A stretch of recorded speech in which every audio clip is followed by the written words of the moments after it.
गर्मी में सास बहू की खेत में बिना बिजली वाली ठंडी ठंडी रसोई। इस कहानी की शुरुआत कुछ इस तरीके से होती है कि स्वाति, सीमा और सविता तीन बहुएं छोटे से मकान में छोटे से किचन में चूल्हे पे खाना बना रही थी। गर्मी बहुत ज़्यादा हो रही थी और घर छोटा होने की वजह से भट्टी की तरह तप रहा था। माथे से पसीना टपक रहा था। सभी का चेहरा लाल था और सभी के चेहरे पे लाल दाने हुए थे। और यहाँ पे श्याम और राम दोनों कूलर के सामने बैठे थे और भरत अपने औजार साफ कर रहा था। तभी राम तेजी से आवाज़ देते हुए बोलता है कि 4 घंटे से तुम औरतें खाना बना रही हो, अभी तक खाना नहीं बना। भूख के मारे हालत ख़राब हो रहा। एक तो गर्मी, ऊपर से तुम लोग का खाना बनाने में इतना टाइम लगता है। तीनों बहुएं फटाफट से खाना बनाती है और सभी के सामने खाना परोस देती है। तो श्याम बोलता है कि एक तो इतनी गर्मी, ऊपर से इतना गरम गरम खाना परोस दिया। खाना ठंडा हो जाता तो नहीं परोस सकती थी। खाना बनाने में तुम लोगों को आफत आता है। काम धाम तो कुछ है नहीं, बस सुबह उठकर खाना बनाना है, वो भी कायदे से नहीं होता है। तो सीमा और सबिता बोलती है कि आप लोग बाहर का काम करते हैं तो हम लोग भी घर में बैठे नहीं रहते हैं। एक दिन आप घर का काम करके देखिए कितनी गर्मी होती है। एक तो छोटा सा मकान, छोटा सा किचन, ऊपर से हम लोग के घर में एसी, कूलर, पंखा वो भी नहीं है। एक पंखा है मुगले ज़माने का, वो भी खुद ही हवा लेते रहता। एक कूलर है जिसमें आप दोनों बैठे रहते हैं। एक दिन किचन में खाना बना करके देखिए तब पता चलेगा। इतने पे राम बोलता है कि तुम लोगों को तो बस बहाना चाहिए लड़ाई करने का। सच बात बोल दो तो बुरा लग जाता है। सुबह से उठ कर के किचन में लगी हो और खाना बनाने में दोपहर से शाम हो जाता है। तभी मम्मी जी बोलती हैं कि बहुओं को मत डांटो, बहुएं सारा दिन काम करते रहती हैं। सभी का खाना पीना हो जाता है और सब खाना पीना खाकर सो जाते हैं। अगले दिन सीमा, स्वाति और सविता तीनों लोग किचन में गर्मी में खाना बना रही थी। चूल्हे पे रख दी थी कढ़ाई, उसमें डाला था तेल क्योंकि आज बनने वाली थी पूड़ी। जैसे ही आटा लगाया और फिर पौना लेने के लिए घूमी और कढ़ाई में लग जाता है धक्का और पूरा का पूरा तेल, गरम तेल नीचे गिर जाता। जब तेल कढ़ाई से नीचे गिरता है तो वहीं पे बैठे सविता, सीमा और स्वाति तीनों के ऊपर छींटे आ जाते हैं जलते हुए तेल के और उन लोगों का हाथ जल जाता है। तो वो लोग आवाज़ देती है, मम्मी मम्मी जल्दी आइए, ये देखिए क्या हुआ। तभी मम्मी आवाज़ सुन करके आती है और देखती है सभी के ऊपर जला हुआ तेल पड़ जाता है। वो जल्दी से दवा लाती है और तीनों बहुओं को लगाने लगती है। तो मम्मी जी बोलती है, एक तो गर्मी, तुम लोग बेटा ध्यान नहीं दी और बताओ कितना ज़्यादा जलन होगा। ऊपर से हम लोगों का इतना छोटा सा मकान है, क्या करें कुछ समझ में नहीं आ रहा। गर्मी कह रहा बस मैं ही रहूँगा और किसी को रहने नहीं दूंगा। एकदम दम घुट रहा, भट्टी जैसा घर तप रहा है और एक ही कूलर है जिस पे राम और श्याम दोनों लोग कब्जा जमा करके बैठे रहते हैं। तीनों बहुएं शांत थी, दर्द में परेशान थी और हाथ में जलन भी हो रही थी। भरत अपने पापा के साथ खेत पे जाता है और वहाँ जा कर के हल ठीक करता है। तो पापा बोलते हैं कि बेटा मेरा अब उम्र हो गया है, मैं अब खेत पे काम नहीं कर पाऊँगा। तो भरत बोलता है कोई बात नहीं है पापा, मैं हूँ ना, मैं आपका काम देख लूँगा। इन लोगों का काम था खेतों में सब्जी उगाना और फिर उसे मार्केट में ले जा कर के बेचना और आमदनी का दूसरा जरिया कुछ भी नहीं था। राम और श्याम करते कुछ नहीं थे, बस कूलर के आगे दिन भर बैठकर लड़ाई करते थे, मैं सामने बैठूंगा, मैं सामने बैठूंगा। तभी भरत और उसके पापा खेत पे से घर आते हैं। तभी पापा बहुत गुस्सा होते हैं, राम और श्याम पे बोलते हैं तुम लोग को तो काम धाम करना नहीं है, दिन भर कूलर के सामने बैठे रहते हो, बिजली का बिल बढ़ाते रहते हो।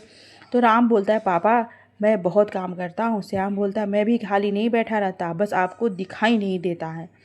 तभी उसकी मम्मी आकर बोलती है कि हाँ भाई तुम लोग ऐसा काम करते हो जो दिखाई ही नहीं देता है और केवल भरत ही काम करता है जो दिखाई देता है। राम और श्याम दोनों गुस्सा करने लगते हैं कि तुम लोगों को तो बस बहाना चाहिए हम दोनों भाइयों को डांट लगाने के लिए। सारा दिन तो हम लोग काम ही करते रहते हैं, बैठते कहाँ हैं।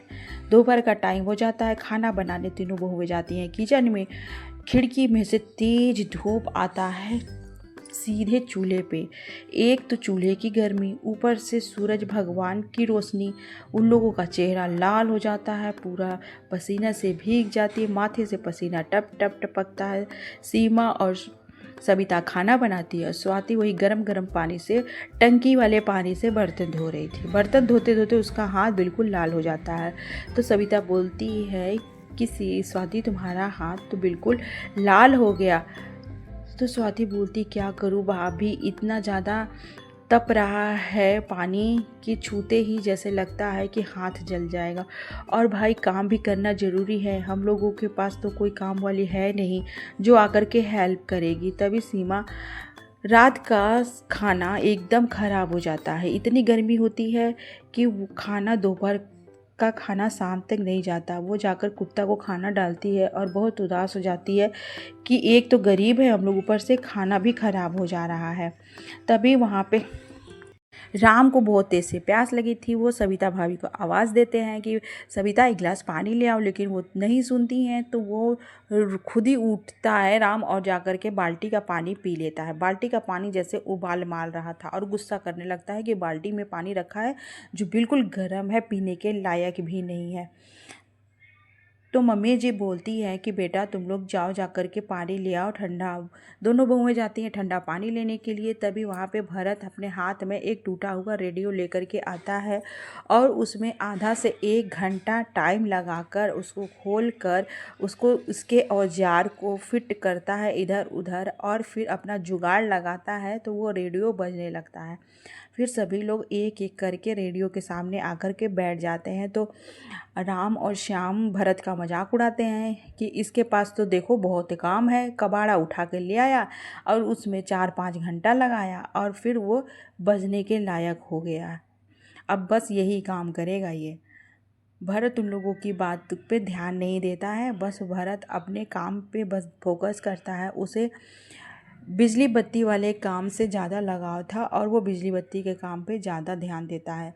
सभी लोग आकर के बैठकर गाना सुनते हैं। फिर स्वाति को जाना था मायके, तो स्वाति अपना पैकिंग कर रही थी और फिर अगले दिन स्वाति चली जाती है मायके। जब वो मायके में जाती है तो उसे बहुत ही ज़्यादा ठंडक का एहसास होता है। उसके घर में कूलर चल रहा था। अपनी मम्मी से 2-4 बातें करती है और फिर शाम को घर आती है। जब रास्ते में वो आ रही थी तो चारों तरफ हरियाली था और एक खेत में छोटा सा मकान देखती है। तो स्वाति के मन में आता है कि वाह क्या जुगाड़ है, खेत में भी मकान बन सकता है जो ठंडक दे। फिर वो घर आती है, अपनी जेठानियों को सारी बात बताती है। तो जेठानियाँ बोलती है कि हाँ स्वाति तुम सही कह रही हो, अगर खेत में हम लोगों का किचन हो जाए तो हम लोग इतना जो भट्टी में जल कर खाना बना रहे हैं उससे राहत हो जाएगा। तो सविता भाभी और सीमा भाभी और भरत और स्वाति सभी लोग पहुंच जाते हैं खेत में। पापा जी कह रहे थे कि यहाँ पे कौन सा फसल लगाए, खेत खाली पड़ा है, चारों तरफ तो सब्जी लग गई है। तो स्वाति बोलती है पापा जी यहाँ पे अब कुछ मत लगाइए, यहाँ पे हम लोग बनाएंगे अपनी रसोई। तो सभी लोग चौंक कर इधर उधर हो जाते हैं, लेकिन भरत साथ देता है स्वाति का। वो एक गड्ढा खोदता है और फिर उस गड्ढे में एक खंभा को डालकर सिक्योर करता है। 4 खंभे सभी लोग आपस में मिलजुल कर लगाते हैं और फिर छत के लिए लकड़ी लगाते, घास डालते हैं और फिर सूखे पत्ते भी डालते हैं और चारों तरफ से मजबूती से बांध देते हैं ताकि तेज़ हवा आए तो खेत में बना हुआ उन लोगों का ये किचन टूटे ना। फाइनली 4-5 घंटा मेहनत करने के बाद भरत बहुत मेहनत करता है और सविता भाभी, सीमा भाभी और स्वाति फाइनली बन जाता है किचन।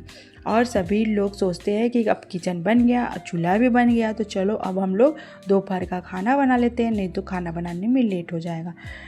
फिर सीमा भाभी बनाती है खाना, तो वो चूल्हे पे रखती है कढ़ाई खाना बनाने के लिए, लेकिन लकड़ी जो था वो जल ही नहीं पा रहा था। बार बार हवा इतनी तेज़ थी कि बुझ जा रहा था। वो बार बार लकड़ी जला रही थी, लकड़ी बार बार बुझ जा रहा था। तो सविता भाभी बोलती हैं कि ऐसा करते हैं कि लकड़ी को ना थोड़ा सा धूप में डाल देते हैं, लग रहा नमी हो गया, इसकी वजह से लकड़ी नहीं जल रहा है। कमरे में बैठे थे राम और श्याम, दोनों को बहुत तेज गुस्सा लग रहा था कि बिना मतलब का काम कर रहे हैं तीनों लोग, अभी मैं इन लोगों को सबक सिखाता हूँ। दोनों भाई गुस्से में उठते हैं और उन लोगों का मेहनत का बना हुआ किचन डंडा ले जाकर के घर के अंदर लेके जाते हैं डंडा और किचन को मार मार कर तोड़ देते हैं। तीनों बहुएं और भरत को बहुत दुख लगता है। 4-5 घंटा मेहनत करने के बाद खेत में उन लोगों का बना था किचन और और वो लोग तोड़ देती। राम और श्याम डंडे से मारकर तोड़ देता है और फिर सविता भाभी को और सीमा भाभी को बहुत तेज तेज से गुस्सा करके बोलते हैं कि तुम लोगों के पास काम धाम नहीं है क्या? औरत हो, औरत की तरह रहो, ज़्यादा रोड पे नाचने की ज़रूरत नहीं है। घर के अंदर जाओ और जा कर के खाना बनाओ। पूरा घर तोड़ देते हैं और सविता भाभी को, सीमा भाभी को बहुत ज़्यादा डांट भी लगाते हैं। तो भरत बोलता है कि भैया आप मुंह से भी तो बोल सकते थे ना, 4-5 घंटे लगाकर मेहनत हम लोग ये घर तैयार किए थे और उसको आपने तोड़ दिया। राम और श्याम कोई जवाब नहीं देते हैं और पूरा घर तोड़ कर वहाँ से चले जाते हैं। तो सविता भाभी, सीमा भाभी और स्वाति तीनों लोग उदास हो जाते हैं कि भाई 4-5 घंटा मेहनत करके तो एक तो हम लोग खेत में रसोई बनाए और ऊपर से भैया आकर के तोड़ दिए। तो स्वाति बोलती है कि भाभी हम लोग हिम्मत नहीं हारेंगे, हम लोग कल फिर बनाएंगे, देखते हैं कि वो लोग कब तक तोड़ते हैं। सविता भाभी, सीमा भाभी बोलती है कि हाँ स्वाति तुम सही कह रही हो, कम से कम हम लोगों का किचन अगर खेत में बन जाएगा तो गर्मी से तो राहत मिलेगा ना। जो इतना छोटा सा किचन है, इतनी गर्मी होती है, कम से कम उससे तो बहुत ज़्यादा आराम मिलेगा। तीनों भाई अपने अपने काम पे चले जाते हैं। सभी लोग आती है किचन में और फिर किचन में खाना बनाती है, सभी को खिलाती पिलाती है। और अगली सुबह स्वाति, सीमा भाभी और सविता भाभी तीनों लोग लाते हैं घास और भरत गड्ढा करता है, खंभा गाड़ता है और चारों तरफ घास से और मजबूती से बांध बांध कर नया किचन बना देता है।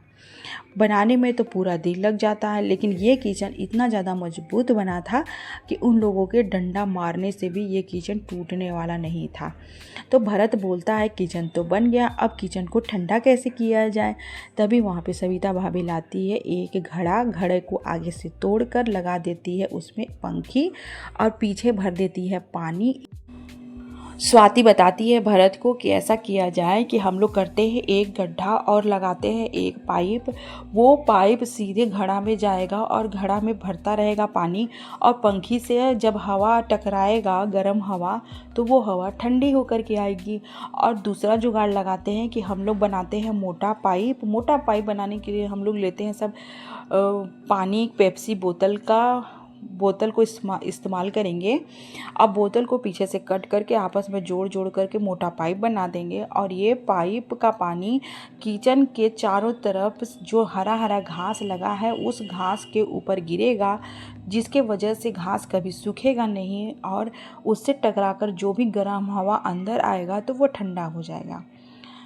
तो भरत बोलता है ये जुगाड़ तो बहुत अच्छा है। फिर जो भरत जाकर गड्ढा खोदता है और एक पाइप गड्ढे में डालता है और दूसरा पाइप घड़े में लगा देता है। घड़े में पानी भरता रहता है और पंखी से हवा जब चलता है तो ठंडा हो जाता है। और वहाँ पे सीमा भाभी एक घड़े में लगा देती है मिट्टी और मिट्टी लगा करके उसको गड्ढा करके बालू भर के और उस घड़े को गड्ढे के अंदर डाल देती है और उसमें पानी भर देती है। चारों तरफ हरा हरा घास था जिसमें पानी बार बार गिर रहा था और उससे छनकर गर्म हवा जो भी अंदर आ रहा था तो वो हवा ठंडा हो जा रहा था। इसी तरह इन लोग जुगाड़ से बना देते हैं कूलर और कूलर में ठंडी हवा आने लगता है क्योंकि वो जुगाड़ू कूलर था। एक घड़ा था, उसको मोटे कपड़े से ढक दिया गया और ऊपर से एक बोतल को लटकाकर पानी भर कर छेद कर दिया जाता है जिससे कि घड़े के ऊपर पानी टपकता रहे और जो भी हरा सब्जी है उसके अंदर रख दिया गया जिससे ठंडा के वजह से हरा सब्जी खराब ना हो। फिर बहुएं बैठ जाती हैं खाना बनाने के लिए अपने ठंडे ठंडे किचन में। तो चूल्हा जल ही नहीं पा रहा था क्योंकि तेज हवा था। तो फिर स्वाति लगाती है जुगाड़ और चूल्हा का मुँह करती है छोटा और फिर लकड़ी लगाने वाला स्थान बदल देती है और फिर जब चूल्हा जलता है तो अच्छा से चूल्हा जलने लगता है जिससे हवा का प्रभाव चूल्हे पे नहीं पड़ता है। तीनों बहुएं मिलकर के खाना बनाती है और फिर खाना बनाने के बाद सभी को बाहर वाले किचन में बुलाया जाता है। पूरा परिवार इकट्ठे बैठकर बाहर वाले किचन में खाना खाते हैं। तो राम और श्याम बहुत खुश होते हैं कि अरे वाह, यहाँ तो बहुत ठंडक है और ठंडक में खाना खाने का तो आनंद ही कुछ और है। तभी सीमा भाभी बोलती है क्यों, आप तो बहुत ज़्यादा गुस्सा कर रहे थे। तो श्याम बोलते हैं कि ज़्यादा पंख लगाकर उड़ने की ज़रूरत नहीं है, थोड़ा सा तारीफ कर दिए तो चना के झाड़ पे चढ़ गई। तभी स्वाति देखती है बिल बहुत ज़्यादा आ रहा, क्योंकि 24 घंटे राम और श्याम कूलर चलाकर बैठे रहते थे। बिल ज़्यादा आने की वजह से लाइट हो जाती है कट और पंखा हो जाता है धीमे धीमे। मम्मी आकर के गुस्सा करती है, तुम लोग को काम धाम करना नहीं है, दिन भर तुम लोग कूलर के आगे बैठे रहते हो, बिल इतना लंबा चौड़ा आ गया।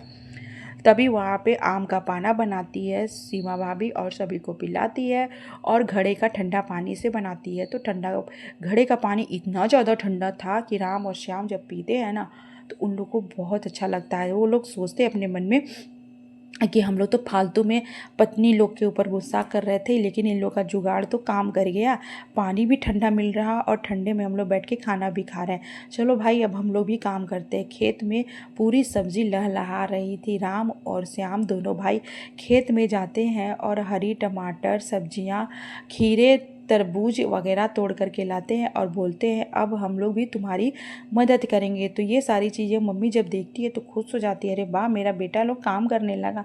तभी वहाँ पे स्वाति एक गड्ढा करती है और गड्ढे में बालू भर करके घड़ा डाल देती है और उसी में पानी भर देती है कि पीने का पानी जब निकालो तो ठंडा ठंडा मिलेगा। वैसे भी चारों तरफ घास का दीवार था और उस पर पानी गिर रहा था, और जो भी गर्म हवा टकरा कर अंदर आता था वो हवा ठंडा हो जाता था। वैसे भी रूम ठंडा था और घड़ा का ये जुगाड़ लगा देने से घड़े का पानी भी एकदम बर्फ़ जैसा ठंडा हो गया। मम्मी जी अब बहुत खुश हो जाती हैं कि वाह बहुएं तुम लोगों ने ऐसा जुगाड़ लगाया कि पूरा का पूरा किचन ही ठंडा हो गया। और खेत में भाई जुगाड़ू किचन तो बहुत काम का हो गया, खाना बनाओ खाओ और गर्मी का नामो निशान नहीं। तीनों बहुएं बहुत खुश होती है अपने जुगाड़ से, और इस जुगाड़ में भरत उन लोगों की बहुत हेल्प करता है। हर दिन सीमा भाभी स्वाति और सविता भाभी तीनों लोग मिलकर ठंडी ठंडी रसोई में तीनों टाइम का खाना बनाने लगे। आस पड़ोस के लोग ये खेत वाली रसोई देखने के लिए आती थी और फिर अपने घर में खेत में जा कर के ऐसे ही छोटी छोटी रसोई सब बनाने लगी औरतें और बहुएं मिलकर के अपना अपना घर ठंडा करने के लिए। यहाँ स्वाति सीमा भाभी और सविता भाभी के खेत में हरी हरी सब्जी और फल तैयार हो गया था। एक ठेले वाले को बुलाती है और सब ठेला भर करके उसे फल और सब्जी देती है। ठेला वाला दिन भर में बेचकर शाम को उन लोगों को पैसे दे देता है। 2 गाय रखी थी, गाय बहुत बड़े बड़े और स्वस्थ थी, ढेर सारा दूध निकलता था, उससे जो दूध से दही जमाया गया और फिर सबको खाने में दूध दही लस्सी और घर की उपजी हुई सब्जी फल और उपले भी ढेर सारे बनाए गए। उपलों को इकट्ठा करके तीनों बहुओं ने रखा और फिर उसे बेचा। राम और श्याम अपने दोस्त के घर गए थे तो दोस्त बोलता है अपनी पत्नी को कि ऐसा है अब मेरे दोस्तों के लिए खाना बना दो, और पत्नी आकर के झगड़ा करने लगती है। तब राम और श्याम को एहसास होता है कि हम लोग अपनी पत्नी को इतना डांट लगाते हैं लेकिन पलटकर जवाब नहीं देती है। राम और श्याम खेत में जाते हैं और अपने पापा के साथ मिलकर खेत का काम करवाते हैं। ये सारी चीज़ें पापा देखते हैं तो उनको बहुत अच्छा लगता है। पापा बहुत खुश होते हैं कि चलो देर से ही सही सुबह का भूला अगर शाम को घर आ जाए तो उसे भूला नहीं कहते, कम से कम ये दोनों अपनी जिम्मेदारियां तो समझने लगे। उधर भरत सड़क पे टहल रहा था, तभी एक लड़का सामने 4 व्हीलर के पास खड़ा होकर बातें कर रहा था। तो भरत उसके पास गया, बोला क्या हुआ भाई? तो वो लड़का बताता है कि मेरी कार ख़राब हो गई है, कोई मैकेनिक है तो बताइए। भरत उसकी कार सही कर देता है। वो लड़का बोलता है, उसका नाम राज है, वो राज बोलता है मुझे पानी पीना है, बहुत प्यास लगी है। भरत उसे लेकर के अपनी ठंडी वाली रसोई में लेकर जाता है। जब भरत देखता है कि घड़ा को ज़मीन के अंदर में लगाकर उसमें का पानी निकाल कर दिया गया, वो पानी तो बर्फ़ जैसा ठंडा था, तो राज को बहुत अजीब लगता है कि अरे बाप, बिना बिजली का इतना ठंडा ससुराल। राज बहुत अमीर आदमी था। 4-5 बॉडीगार्ड आके उसके पास खड़े हो जाते हैं और बोलते हैं कि तुम चलो कार में बैठो और घर चलो, इधर उधर तुम्हें नहीं घूमना। राज बोलता है पापा से आप कह दो कि मैं अपने प्रोजेक्ट के लिए यहाँ पे आया हूँ, तो पापा गुस्सा नहीं करेंगे। तो वो वीडियो बना करके बॉडीगार्ड उसके पापा को भेजता है। फिर राज अपने घर आता है तो उसे वो ठंडी रसोई बहुत अच्छी लगती है। तभी उसके पापा के बोलते हैं कि बेटा तुम कहाँ चले गए थे। तो राज बताता है कि मैं अपने प्रोजेक्ट के सिलसिले में गया था। राज उन लोगों का वीडियो इंटरनेट पे डाल देता है कि बिना बिजली का ठंडा रसोई कैसे बन सकता है। फिर अगले दिन वीडियो बहुत ज़्यादा वायरल होता है। फिर राज उन लोगों के घर आता है और तीनों बहुओं का इंटरव्यू लेता है और इंटरव्यू भी बहुत ज़्यादा वायरल होता है। तीनों बहुएं बताती हैं कि खेत में किस तरह बिना बिजली का ठंडा रसोई बन सकता है। रातों रात उन लोगों की कमाई इंटरनेट से होने लगती है और उन लोग बड़ा सा घर खरीद लेते हैं और तीनों बहुएं गांव में जाकर बिना पैसे का ठंडा घर, ठंडा रसोई कैसे बना सकते हैं, ये सब चीज़ों की जानकारी गांव की औरतों और बहुओं को, लड़कियों को देते हैं। ये तीनों बहुएं मिलकर अपना एक ग्रुप बनाती है और पूरे गांव में जा कर के अपना ये जुगाड़ बताती है, जिसके इन लोगों के जुगाड़ से जिसके पास पैसे नहीं है, जो लोग गरीब हैं, तो इस तरह के छोटे छोटे जुगाड़ करके ठंडा घर और ठंडा रसोई बना दिए। तो इंटरव्यू में पूछा जा रहा था कि आप लोग तीनों कैसे अपना ठंडा रसोई बनाई। तो स्वाति बताती है कि हम लोग नल के बराबर एक गड्ढा किए, उसमें लगाए एक पाइप, एक घड़ा को साइड से छेद करके उसमें लगा दिए पंखे और उसमें भर दिए पानी और चारों तरफ घास का दीवार, और वो पाइप से वो पानी बार बार लगातार घास के ऊपर गिर रहा था, जिसके वजह से बाहर की गर्म हवाएं जब दीवार से टकरा रही थी तो हवा ठंडी हो जा रही थी और पूरा घर ठंडा हो गया।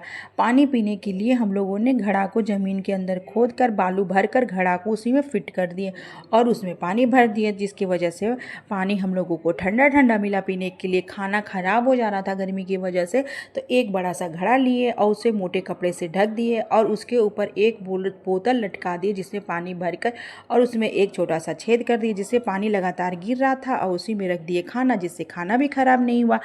उधर भरत जाता है राज के पास और राज क्या करता है, धन्यवाद। तो राज बोलता है इसमें कोई बड़ी बात नहीं है, क्योंकि भरत को पता था, क्योंकि राज की वजह से ही उन लोगों का ये जुगाड़ पूरे दुनिया के सामने आया और सारी दुनिया लोगों ने इस वीडियो को पसंद किया। उन लोगों का इंटरव्यू भी वायरल हुआ।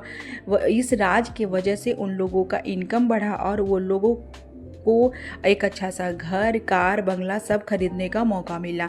इतनी बड़ी सफलता के लिए वो राज को करता है धन्यवाद। तो राज बोलता है कि इससे मेरी कोई ज़्यादा मेहनत नहीं है, सारा मेहनत आप लोगों का है।